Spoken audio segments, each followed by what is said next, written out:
On today's episode, it is a special one. We are going to dive into one of my oldest, actually not one of, my oldest policy, and we're going to talk about what life has been like having this policy, owning this policy over the last 10 years, over the last decade. So if you have interest in learning more and understanding and seeing what long-term growth can look like, if 10 years is long-term to you, then this episode is one that you'll want to stick around for and listen or watch, because in this episode, we'll break it all down.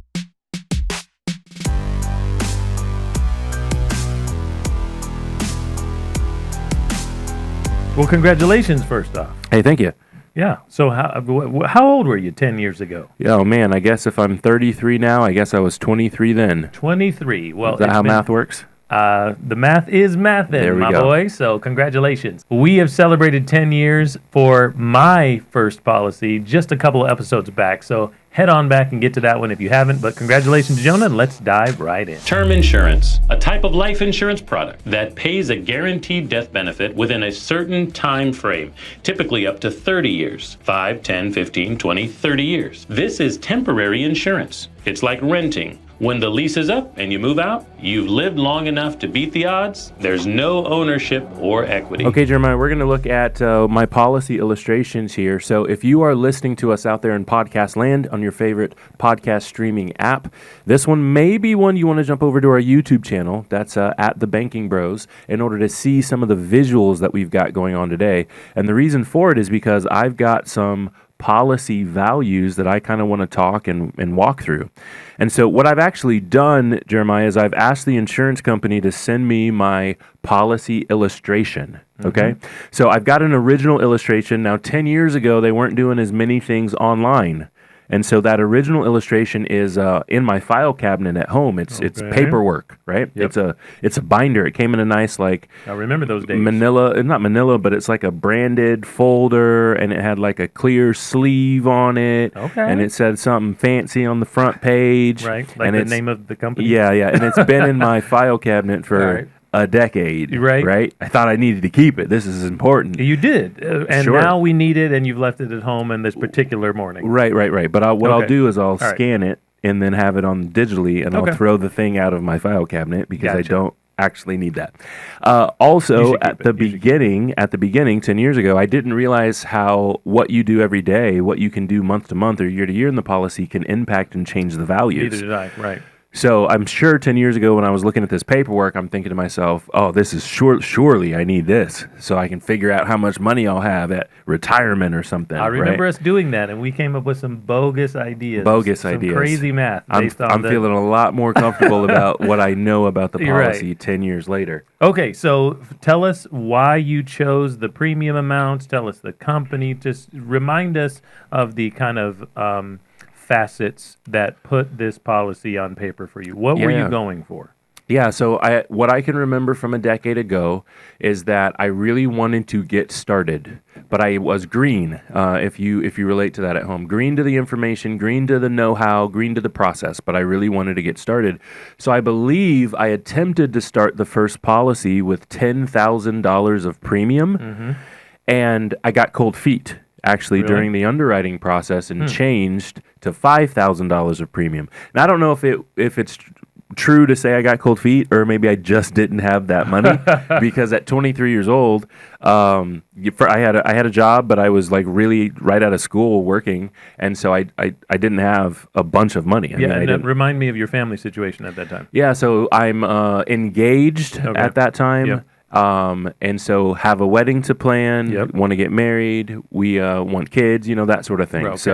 And I was working at that point for a different insurance agency, doing like home and auto insurance. How much were you, so when you take your full amount of money that you made that year, so this is 2016, how much of it, and this is what I ask some of my clients on these free cash consultations we'd love to have with you guys, is how much of the money that you make can you save?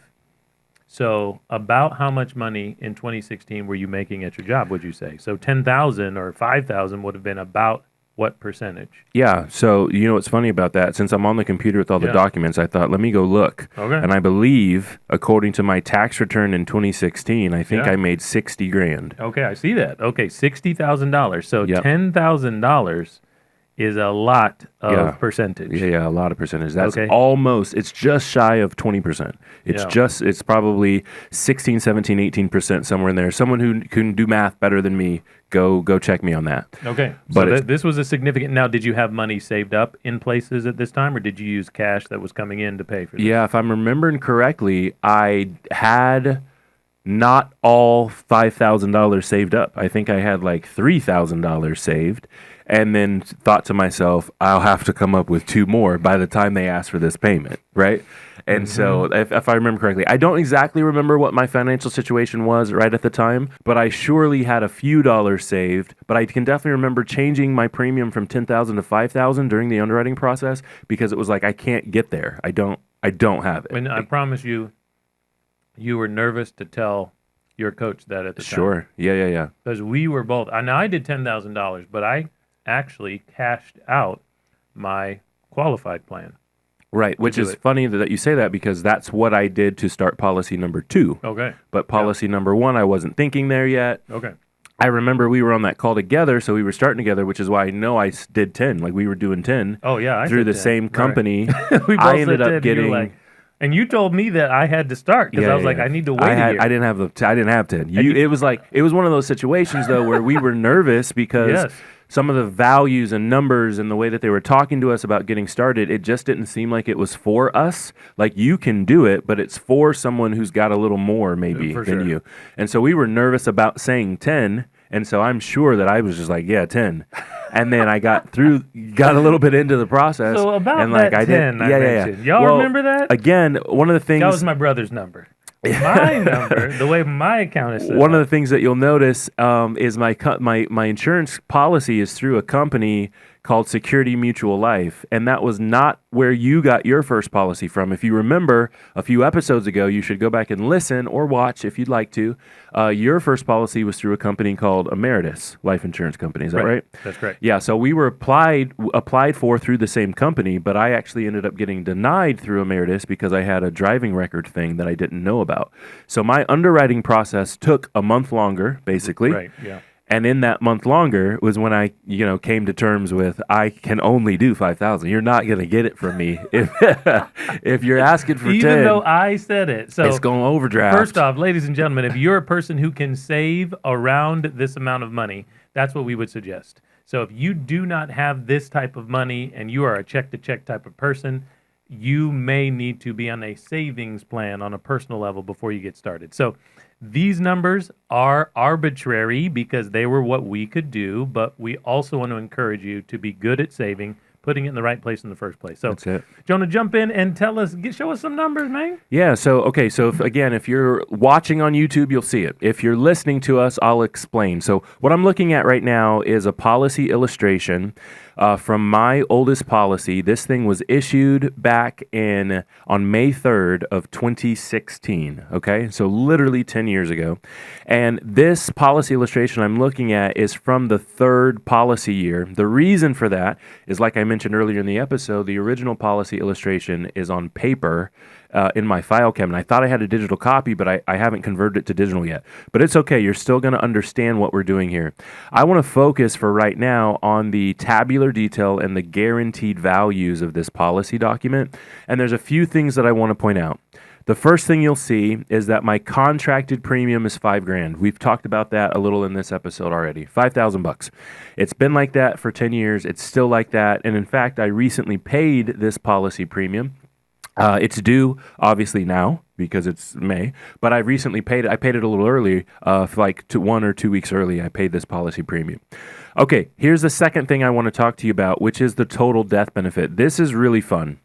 So you'll notice that on this document from the 3rd year of this policy, the total death benefit is about $267,000, and it ends up growing over the next couple years to $319,000. Specifically in 2026, where we are now, I've just started my 11th year of this policy. This death benefit grows to $319,000, $311,000, and then it just kind of holds out there, right? Yep. Now that's guaranteed. Now again, if this company pays their dividends, which they've done every year for the last 10 that I've been a part of it, and a whole lot longer than that, your death benefit will continue to grow. But on the guaranteed side of the values, this thing holds at $311,000. Right. Okay. Now I'm going to switch over to the policy document that I had generated from the insurance company just this week. You're saying okay? 311. I'm seeing 319. Oh, I'm so sorry. 319, 311. That's right. Okay. Gotcha. Okay. So for all of those who are listening, I misspoke. $319,311. 319 is actually the death benefit. 319,000. That's where this death benefit grows up to, and it just kind of holds out there for the remainder of the policy, right? Now, fast forward. This is year 3, so fast forward 7 years, right? And if you'll notice on the death benefit, well, this year that I'm currently living in, 2026, the death benefit is sitting guaranteed. It's not like it's hypothetical or anything, but it's sitting right now at $421,000. Now, I'm no good at math, but I think that's about $100,000 more literally than was on paper 7 years ago. Right. Okay, so this is important. This is why I said earlier in the episode that piece of paper that's sitting in my file cabinet at home that I thought was so important is actually, it's fun to have. I'm going to save it, but it's actually kind of irrelevant because the death benefit on that from 10 years ago would have more than likely even been less than the 319, 318, 319 we just saw on the third year. And now I'm looking at paperwork that says my guaranteed death benefit is $421. It'll grow till about $484,000, and then it'll hold out there. So that kind of begs the question, Jeremiah, well, hold on. If I grew this death benefit $100,000 in the last 7 years, should I hold to this number that we're seeing on screen here now, this 484,000? Like, should that be the number that I'm like, it'll never get any higher than that? Of course not, because as we mentioned, these dividends or your banking kind of process, right? We will can increase. It depends on what you do, but should increase. I'll say it that way. Should increase the guarantees and the potentials because of the way this contract is set up. So we've got the product. The product is whole life insurance. We've got the platform, designing it from a mutual company. It's all 3 Ps, right? Yep. The product, whole life insurance. The platform, from a mutual company, customized on purpose for growth. There it is. And then the process, how you use it. Because if you use it, borrow against it, and put more paid up additions or extra interest and the dividend growth, those things will all make the policy perform guaranteed and potential way bigger than what we have today. Yeah, so here's the key. Here's one of the things that I want to show you. If you get nothing else from this episode, pay attention to this. Now, Jeremiah, I'm looking at the policy illustration. It is dated. I've just started my 11th year. My policy anniversary is 2026. Does this thing have me older? How old am I? Am I 30? I'm looking at the. You? Yeah, this is on me. I thought maybe it was on your wife. No, this is on me. This thing had me older than it. I'm looking at my age on this. I am not 35. I'm 33 right now, and in this year, in a few months, I'll turn 34. I'll be 34 all year. Do they think I'm older than I am? Over at Security Mutual Life? You should have paid attention to this when you first started. I should have paid attention to this. Okay, for all those who are looking at this and thinking about sliding in my DMs, first, I'm married, but I'm actually not that old, so that's interesting. But anyway, okay, so here's the key. Jeremiah, I want to take a look at total surrender value of this policy, and here's why. Total surrender value, we've explained this before. This is the cash value. This is the money that you can take out and use from this policy, and I want to focus on something really fast, okay? Over the course of this policy, guaranteed to me, I'm not going to scroll from any of the guaranteed values, but if I go until I get older, like when the policy is mature, when I've had this policy for a while, and I'll scroll down to when I'm 75 years old, 80 years old, 85 years old, 90 years old, it really doesn't matter. But Jeremiah, tell me what you notice about the total surrender value and the total death benefit. What do you notice about the numbers? Of course, at that point, they match. They match, right? We talk to people about that all the time. We tell them that cash value is just the equity today of the payout one day, right? It's the amount of money that you can get access to today. Well, you can borrow against. That you can borrow against, right? Yeah. So here's my question for you then.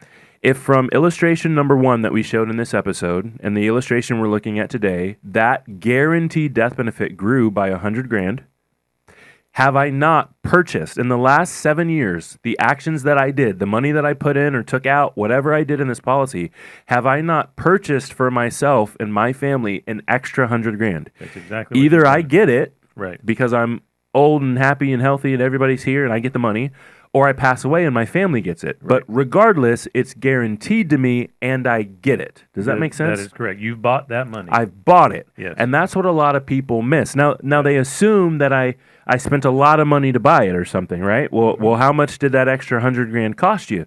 Well, I went to the Security Mutual Life website, and unfortunately, I couldn't find like a whole elaborative premium history, but I did find the last 3 years. Okay, 23, 24, and 25. You'll notice that when I'm paying the premium, occasionally I've put in some extra dollars. Like in 2025, if you are available to see it on screen or you're listening to my voice, instead of just the $5,000 premium, I put in $5,676. So for all those who are paying attention out there, that's an extra $676 is what I did.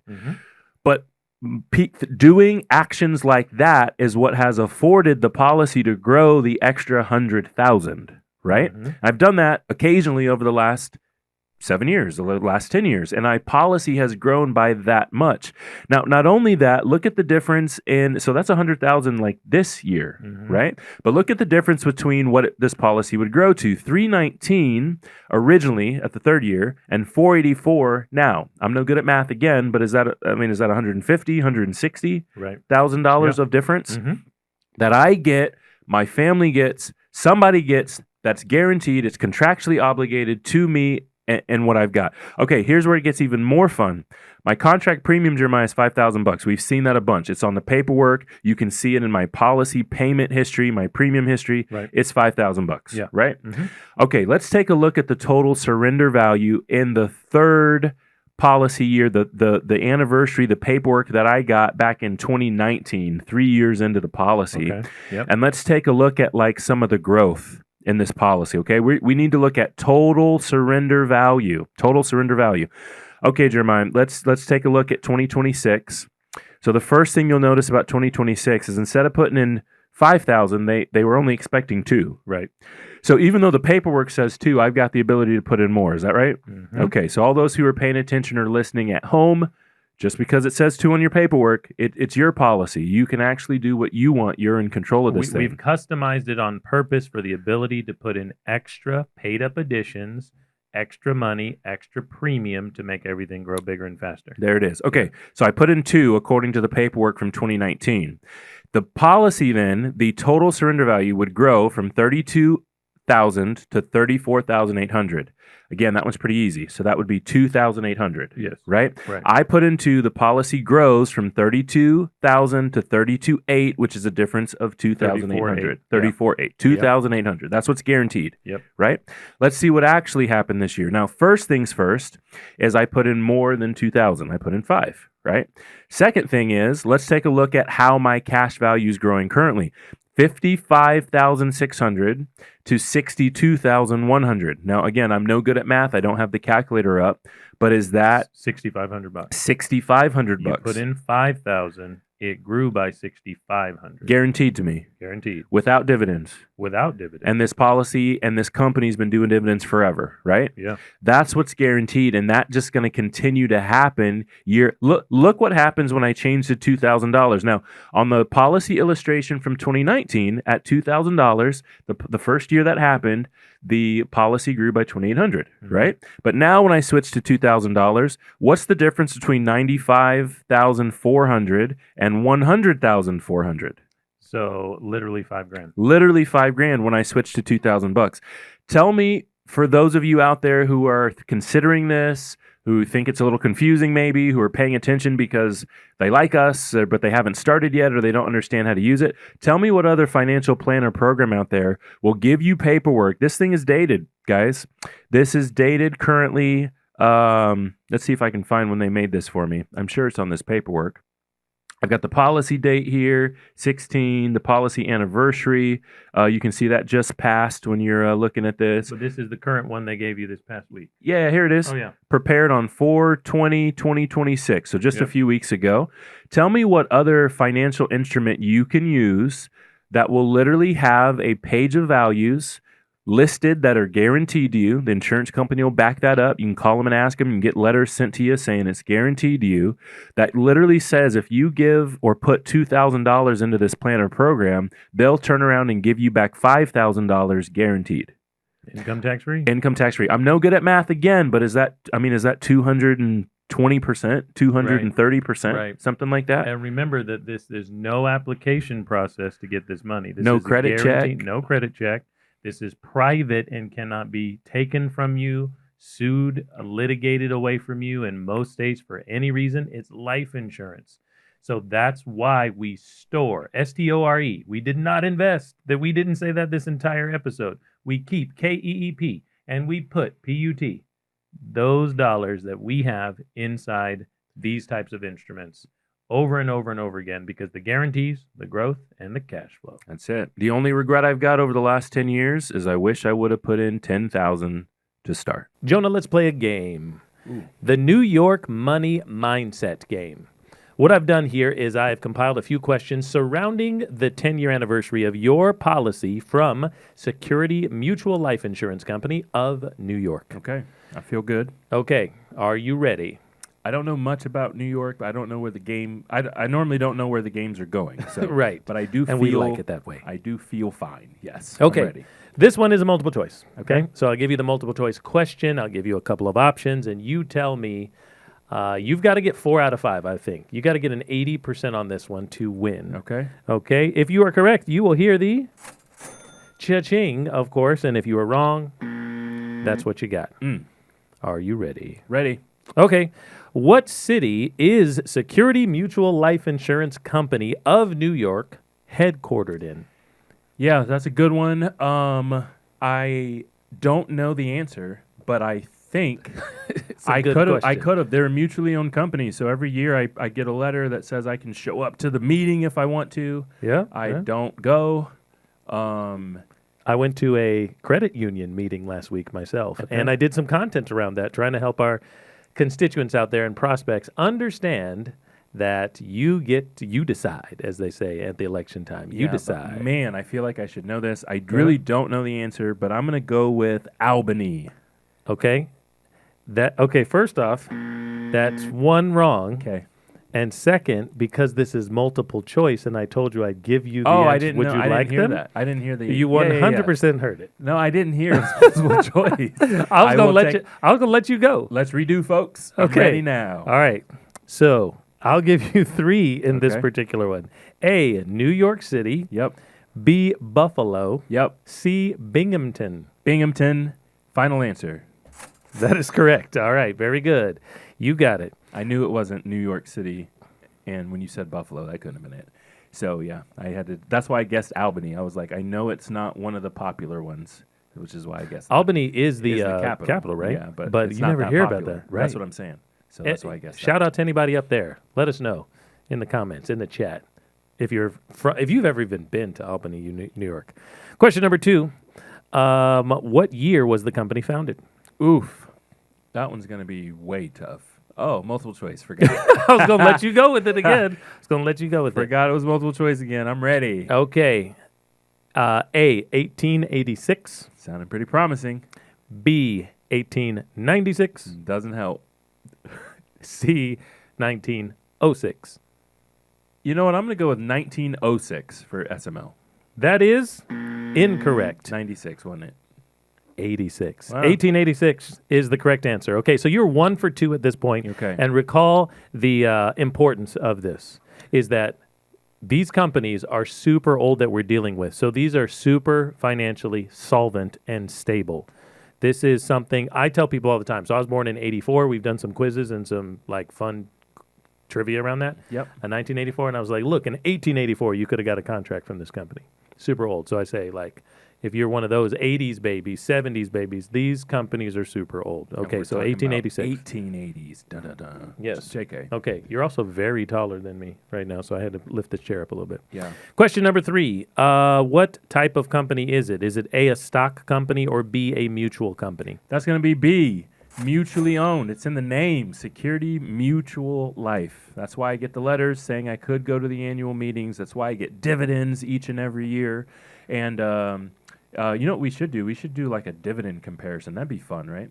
Look at like what was projected to us for the last 10 years and what we actually got. Well, what's interesting about that is, and I know that dividends are declared on an annual basis from the insurance company, and they'll give them to you in paperwork. They'll literally send you snail mail from USPS. But the dividends you're going to receive are also potentially based on your practice, your performance, not just the company's performance. So I said earlier in this ep that we've got a product, whole life insurance platform, mutual company, custom designed on purpose for infinite banking. So we've added some riders, we've taken some things off, we've done this, we've done that, so you can do the performance of the procedure of doing the banking, and that manipulates dividends because you can get a lot more than what they put on the paper. That's it. Now, you brought up something. This is completely off track and sideways, but I truly think in our lifetime, USPS is out of here. No chance. Oh, well, they've been trying to abolish it several times. Even in your lifetime, they've tried to abolish the USPS. That's why I've been trying to write my whole musical around it. Oh, I didn't even realize. I think it's gone. In my lifetime, it's gone. Or at least they're going to take down the days. Like, you're just not getting mail delivered every day. There's too much email, and you're just not getting it. They're going to go down to like Monday, Wednesday, Fridays, or like special requests or whatever. That's a great point, but in your lifetime, they have tried several things. This is super inefficient. I wasn't paying attention to that, but anyway, now I feel vindicated in my thinking. You also were not paying attention to multiple choice for almost 2 questions. Okay, you are 2 for 3 at this point. Question number 4. What is one major advantage of a mutual company?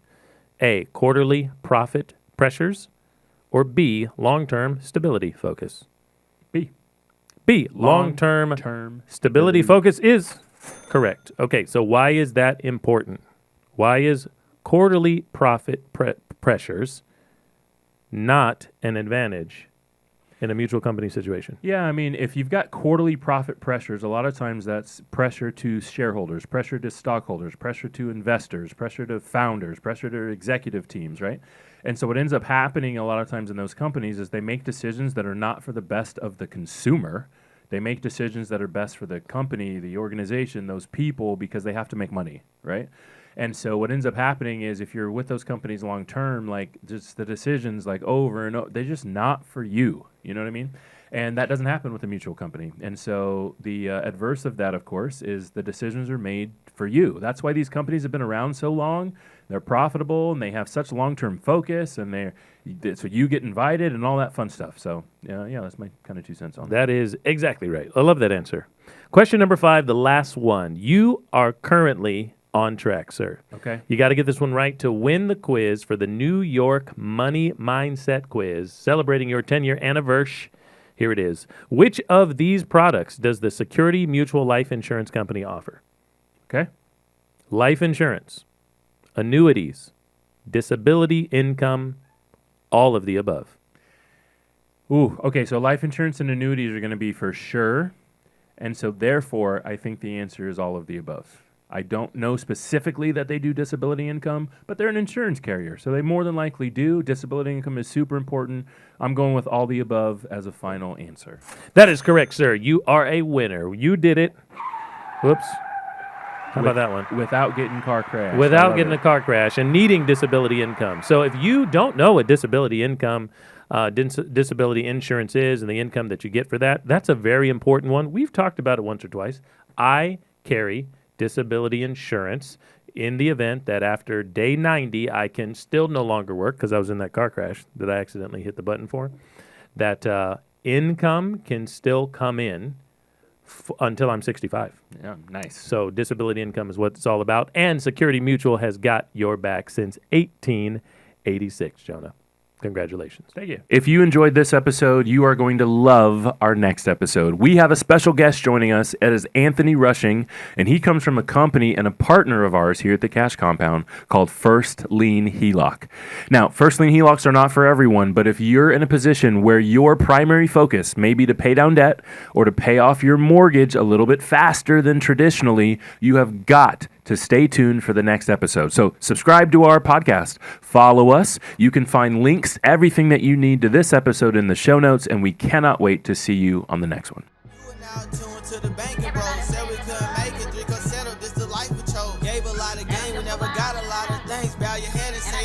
taught you how to be the bank.